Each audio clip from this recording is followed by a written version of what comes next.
Before dawn, long before the world had ever heard the name Screaming Eagles, a new kind of soldier was being created, one who would not arrive by road or sea, but would fall out of the sky. In 1942, as World War II intensified, the United States Army took a gamble. Inspired partly by earlier German airborne successes, they formed the 101st Airborne Division, a unit designed for a kind of warfare that most commanders still didn't fully understand. The idea sounded simple on paper: drop soldiers behind enemy lines, disrupt defenses, and create chaos before the main invasion even begins. But in reality, it was one of the most dangerous assignments imaginable. Because once you jumped, there was no going back. These men would be isolated, surrounded, and often outnumbered. No immediate reinforcements, no guaranteed supply lines, just whatever they could carry, and whoever landed near them in the dark.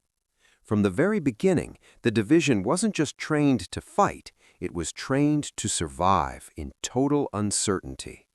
Volunteers came from across America, but not everyone made it through. Airborne training was deliberately brutal. It had to be. Officers believed that if a man could endure the training, he might endure combat behind enemy lines. Weeks of physical exhaustion pushed them to their limits: forced marches, live fire drills, night exercises where confusion was the point, not a mistake. Then came the jumps. At first, many were terrified. Standing in the open door of a moving aircraft, staring down at a patchwork of fields thousands of feet below, everything in your body screamed not to move. But hesitation wasn't allowed. When the green light flashed, you jumped where you were pushed. Hard landings were common, broken bones weren't rare, and yet the expectation was simple: get up, find your weapon, and move to the objective. Because in real combat, there would be no one to help you. What set these men apart wasn't just skill, it was mindset. They were trained to operate without clear orders, to improvise, to think independently. In a war dominated by rigid command structures, especially within the German military, this kind of flexibility was almost alien. And that's where something deeper began to form, not just a new unit, but a new kind of threat. Early in the war, German forces had already used their own paratroopers, the Fallschirmjäger, with devastating effect. They had seized key positions in places like Crete, shocking Allied commanders. But even they had limits. Their operations, while bold, still followed structured planning. The American airborne, especially the 101st, would evolve into something less predictable. From the German perspective, this was deeply unsettling. Imagine holding a defensive line, expecting an attack from the front, when suddenly reports come in: enemy troops have appeared behind you. Communications are cut, bridges destroyed, small groups of soldiers attacking from unexpected directions. You don't know how many there are or where they came from, only that they're already inside your lines. This wasn't just a tactical problem, it was a psychological one, because fear spreads faster than facts. Rumors began to circulate among German troops, stories of American paratroopers who seemed to appear out of nowhere, units that kept fighting even when isolated, soldiers who didn't wait for orders but created their own opportunities. Whether every story was true didn't matter. What mattered was the effect: uncertainty. And uncertainty is one of the most dangerous things on a battlefield. For the men of the 101st, this reputation wasn't built overnight. It started in training, in those moments when they learned to trust themselves more than any plan, when they realized that once they hit the ground, they were on their own. They weren't just being prepared to fight the enemy, they were being prepared to become something the enemy couldn't fully understand. Even their identity reflected this shift. The division adopted the symbol of the eagle's head: sharp, aggressive, always watching. Soon they would earn the nickname Screaming Eagles, a name that would carry across battlefields and into legend. But at this stage, none of that was guaranteed. They were still untested, still unproven, and soon they would be dropped into the chaos of real war, where training ends and survival begins. The Germans would meet them there, not as a conventional force advancing in lines, but as scattered, determined soldiers emerging from the darkness, already inside the fight. And in that moment, something would change. Because once an army realizes the enemy can strike from anywhere, it stops feeling safe anywhere. The night of June 5, 1944, was supposed to be precise. Every plane had a route. Every soldier had a drop zone. Every objective was mapped in advance.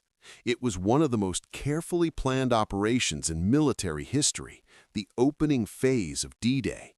But the moment the aircraft carrying the 101st Airborne Division crossed into enemy airspace, the plan began to fall apart. Cloud cover swallowed the sky. Anti-aircraft fire lit up the darkness. Pilots were forced to maneuver violently to avoid being hit. Formations broke. Navigation failed. And inside those shaking planes, packed shoulder to shoulder, the paratroopers could feel it. This wasn't going to be a clean drop. When the green light finally flashed, many of them jumped into chaos. Some landed miles away from their intended zones. Others dropped into flooded fields, weighed down by gear, struggling to stay above water. Small groups found themselves completely alone, surrounded by enemy territory, with no clear idea where friendly forces were. Officers were missing, radios were lost, entire units were scattered across the Normandy countryside. For a conventional army, this would have meant disaster. But this was exactly the kind of situation the 101st had been trained for. Instead of waiting for orders that would never come, they adapted. Small groups of 5, 10, sometimes even just 2 or 3 men began to move independently. They linked up when they could, fought when they had to, and improvised constantly. They weren't following the plan anymore. They were creating a new one in real time. In villages and along narrow roads, German troops began receiving confusing reports. Enemy paratroopers were everywhere, not in large formations, but in scattered pockets, cutting wires, attacking patrols, seizing crossroads. No one could tell how many there were or where the main force was, and that uncertainty began to spread. Because the real strength of the 101st that night wasn't numbers, it was presence. They were suddenly behind German lines, disrupting everything. Communication lines were cut, bridges were sabotaged, reinforcements moving toward the beaches were delayed or ambushed. Even when a group of paratroopers was small, their impact was far greater than their size suggested. To the Germans, it felt like the battlefield itself had been invaded. One moment the front line was quiet, the next there were gunshots behind you. One unit reported contact with enemy troops, another reported the same, miles away. Officers struggled to make sense of it. Was this a full-scale airborne assault or just isolated units? Where was the main attack? There was no clear answer, and that was the problem. Because war depends on information, on knowing where the enemy is, what they're doing, and how to respond. The 101st had just taken that clarity away. Even worse, these weren't soldiers waiting to regroup, they were aggressive. Paratroopers launched attacks on key positions with whatever forces they had. They seized artillery positions, they blocked roads, they created the illusion of a much larger force. Every action added to the confusion, making it harder for German commanders to react effectively. Some German units hesitated, unsure if they were facing a small patrol or the advance of something much bigger. That hesitation cost time, and on D-Day, time was everything. While Allied forces were storming the beaches, the scattered men of the 101st were already shaping the battlefield inland. They secured exits from the beaches, cleared obstacles, and prevented German reinforcements from organizing a coordinated counterattack. All of this without the structure they were supposed to rely on. What looked like failure, the scattered drop, had turned into an unexpected advantage. because there was no single front to push back against. The enemy was already everywhere. For the German soldiers on the ground, it created a new kind of fear, not the fear of a massive army approaching in formation, but something more unsettling, the feeling that the lines had been broken before the battle had even fully begun, that nowhere was truly safe. Some later described it as fighting shadows, small groups appearing suddenly, striking, then disappearing into the dark countryside. Even when the shooting stopped, the tension didn't, because no one knew where the next attack would come from, and that psychological pressure began to build. The 101st wasn't just fighting physically, they were changing how the battle felt. By the time the sun rose over Normandy, the situation was clearer, but also more alarming for the Germans. Despite the chaos of the drop, the airborne troops had achieved many of their objectives. Roads were contested, key points were in Allied hands, the inland defense was already disrupted. The invasion was no longer just coming from the sea, it was already behind them. And for the first time, many German units began to realize they weren't facing a predictable enemy. This wasn't a force that waited for perfect conditions or clear orders. This was a force that thrived in confusion, that adapted faster than it could be contained.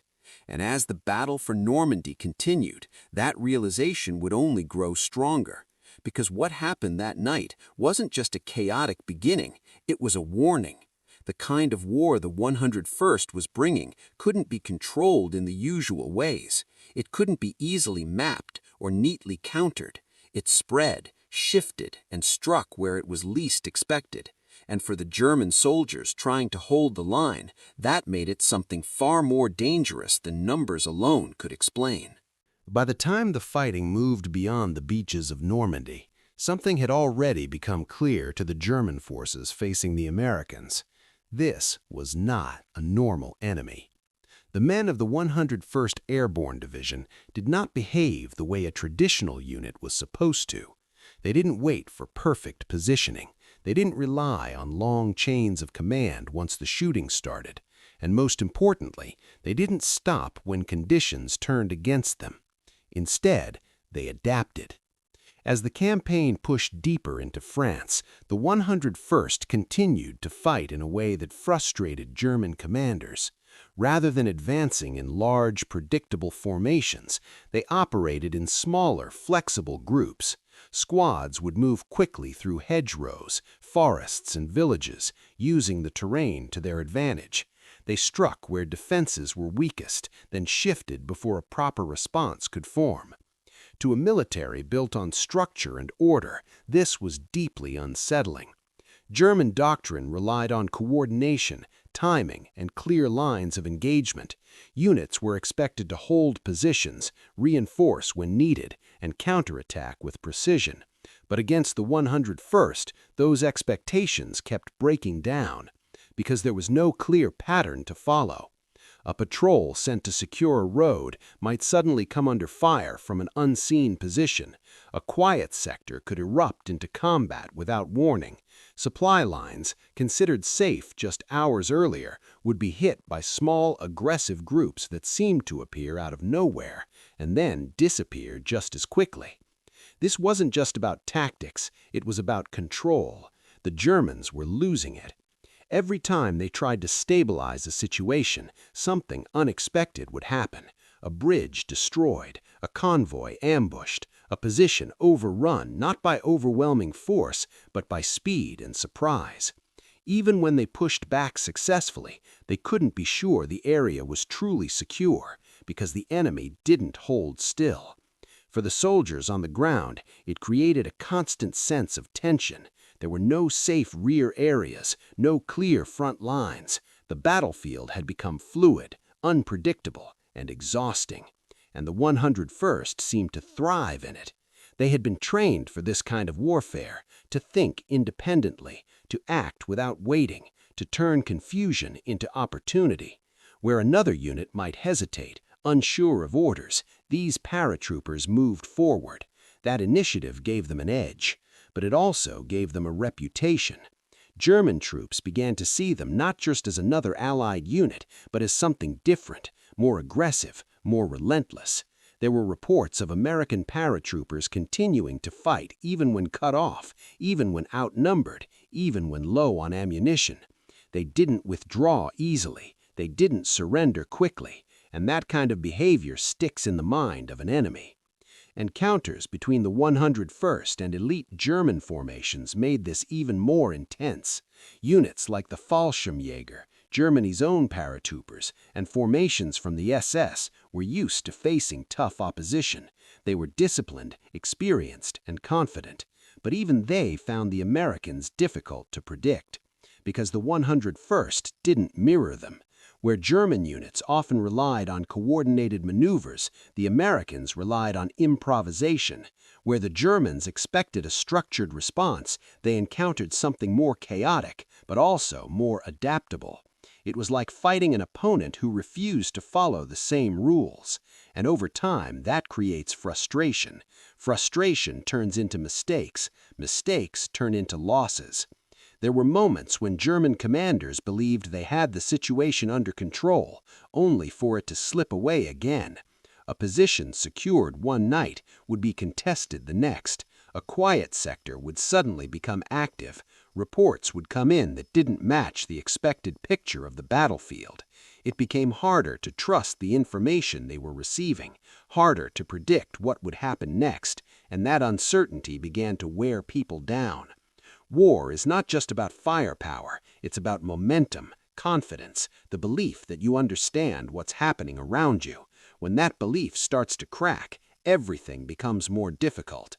The 101st helped create those cracks, not by overwhelming force, but by constant pressure, by never allowing the situation to settle, by forcing the enemy to react instead of act. Even when the Americans weren't attacking, their presence was felt. The possibility of contact was enough to keep units on edge. Patrols moved more cautiously, supplies were guarded more heavily, time and energy were spent preparing for threats that might not even come, and that in itself was a victory, because it slowed everything down, it disrupted planning, it created hesitation. By the time the fighting intensified later in the war, the 101st's reputation had already taken shape. They were no longer just airborne troops. They were a unit associated with unpredictability, resilience, and a refusal to break under pressure. For the Germans, that made them dangerous in a different way, not just because of what they could do, but because of what they might do. And in war, the unknown is often more frightening than the known, because you can prepare for a plan, you can defend against a strategy, but it's much harder to fight something that doesn't follow either. As the conflict moved towards one of its most brutal phases, that tension would reach its peak. The battlefield would tighten, the conditions would worsen, and the 101st would be placed in a situation where everything they had learned, every instinct, every habit of adaptation would be tested like never before. Surrounded, outnumbered, cut off, and still refusing to give in. That's where the story would take its most dramatic turn. By December 1944, the war in Europe seemed to be turning in favor of the Allies. German forces had been pushed back across France, their momentum fading, their resources stretched thin. Many believed the end was only a matter of time. But then, without warning, everything changed. In the early hours of December 16th, German forces launched a massive counter-offensive through the Ardennes forest, an operation that would become known as the Battle of the Bulge. It was a desperate gamble, designed to split Allied lines, capture key supply hubs, and force a negotiated peace.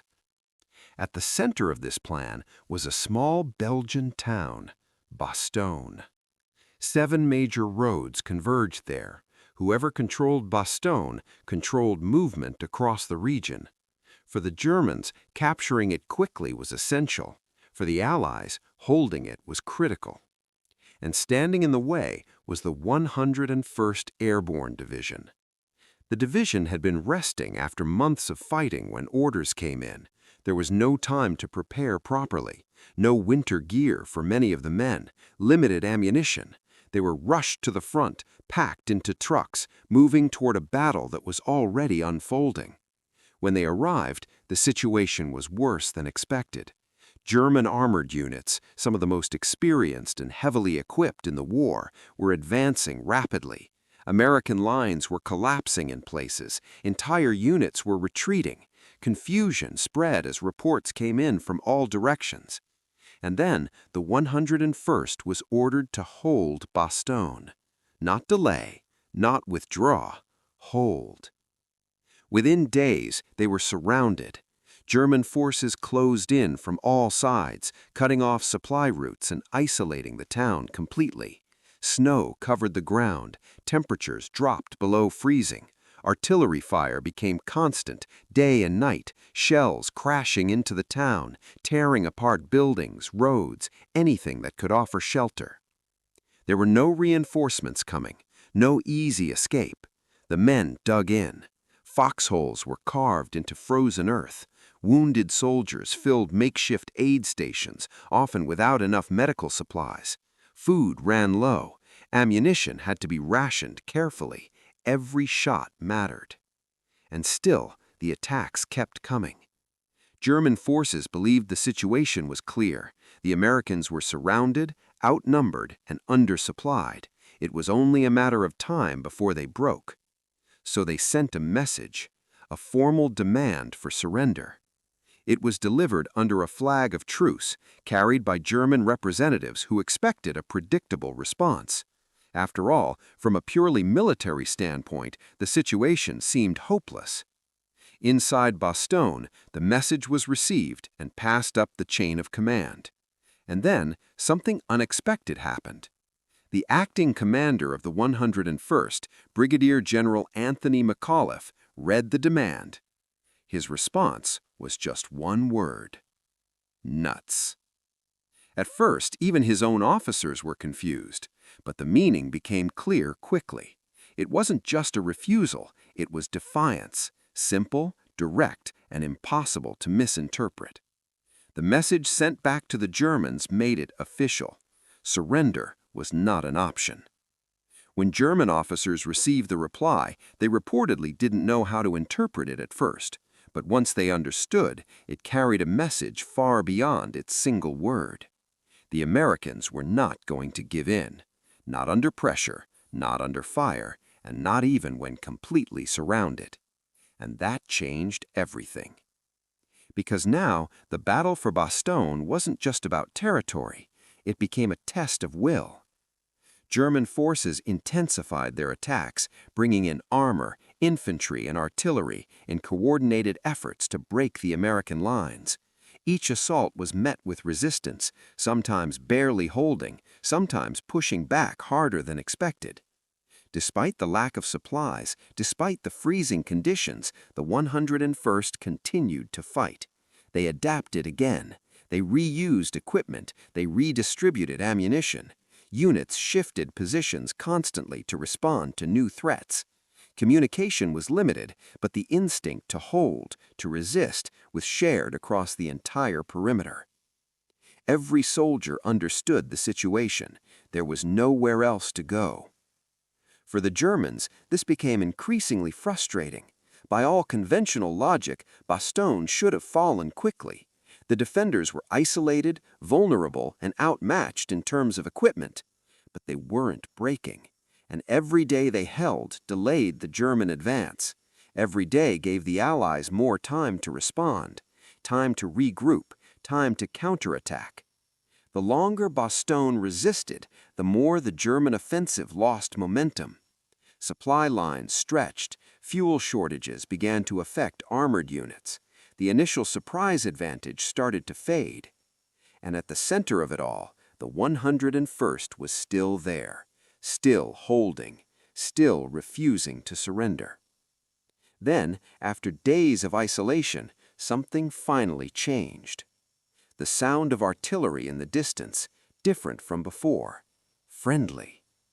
Allied forces, led by General George Patton, were pushing toward Bastogne. It wasn't immediate relief, and the fighting didn't stop overnight, but the encirclement was beginning to crack. The pressure shifted. What had been a one-sided expectation of defeat turned into a prolonged, costly struggle for the Germans. And that struggle had consequences, because the failure to take Bastogne quickly disrupted the entire offensive. What was meant to be a rapid, decisive strike turned into a drawn-out battle.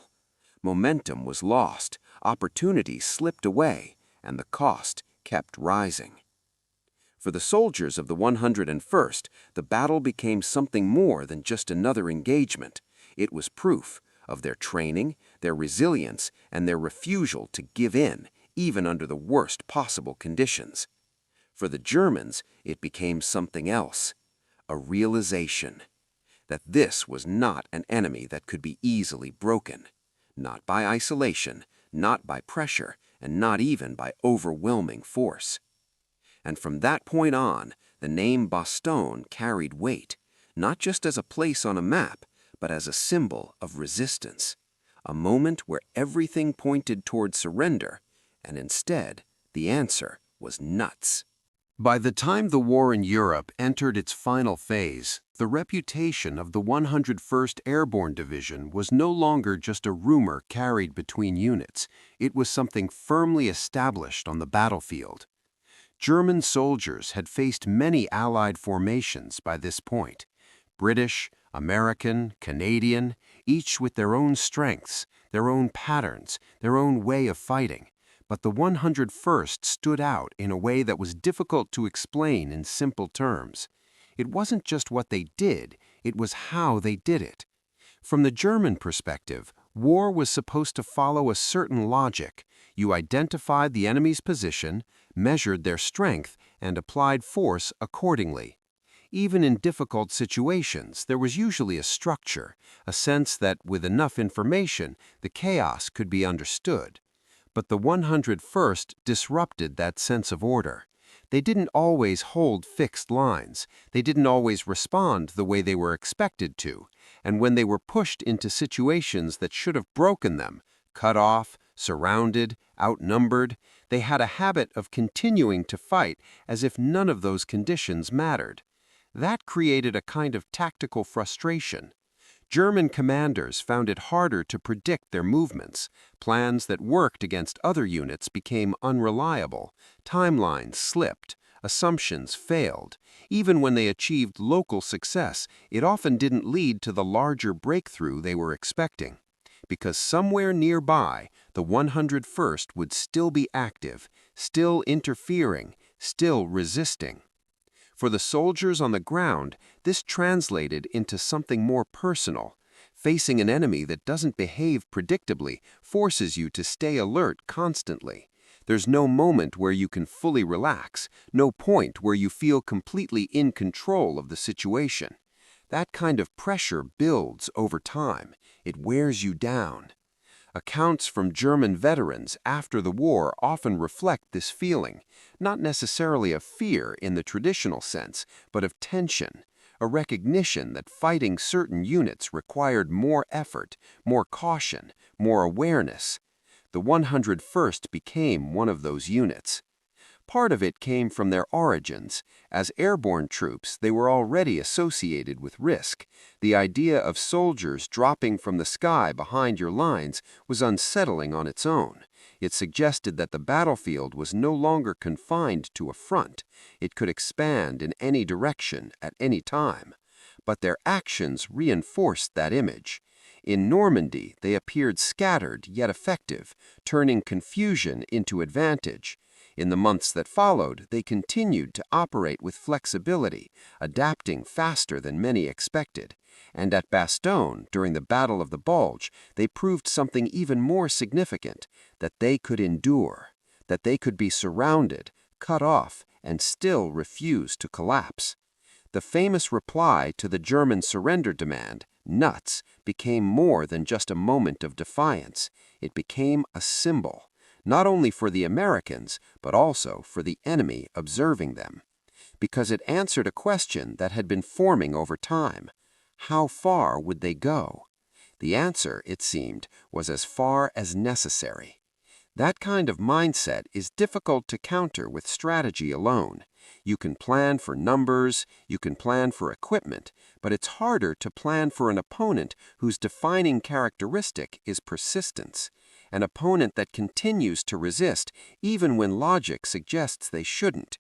For German units already under strain in the later stages of the war, dealing with supply shortages, constant pressure from multiple fronts, and the gradual loss of initiative, this added another layer of difficulty.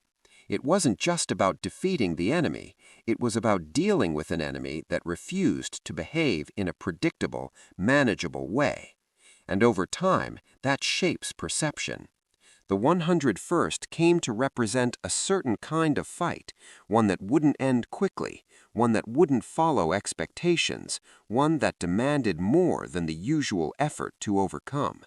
Not because they were invincible, they weren't. They took losses, they faced setbacks, they struggled like any other unit, but they maintained something consistent through all of it, a refusal to give up ground easily, a willingness to act under pressure, an ability to adapt when conditions changed. For the Germans, that combination made them dangerous, not in a dramatic, exaggerated sense, but in a practical one, the kind of danger that complicates plans, slows advances, and forces constant adjustments, the kind that turns straightforward operations into prolonged engagements. And in war, time matters. Every delay has consequences. Every unexpected resistance changes the larger picture. By the final months of the conflict, the outcome of the war was becoming clearer. German forces were retreating, their capacity to sustain large-scale operations diminishing, but even then, encounters with the 101st remained significant because they represented the kind of opposition that had contributed to that outcome. Not alone, but as part of a larger shift in how the war was fought. Looking back, it's easy to focus on the big moments, the invasions, the offensives, the turning points. But within those moments are smaller patterns, ways of fighting, ways of thinking that shape the course of events over time. The 101st Airborne Division became part of that pattern, a unit that operated differently, that adapted quickly, that held when it might have been expected to fall. And for those who faced them, that left an impression, not just of an enemy that was difficult to defeat, but of one that was difficult to fully understand. And sometimes that's what makes an opponent truly dangerous.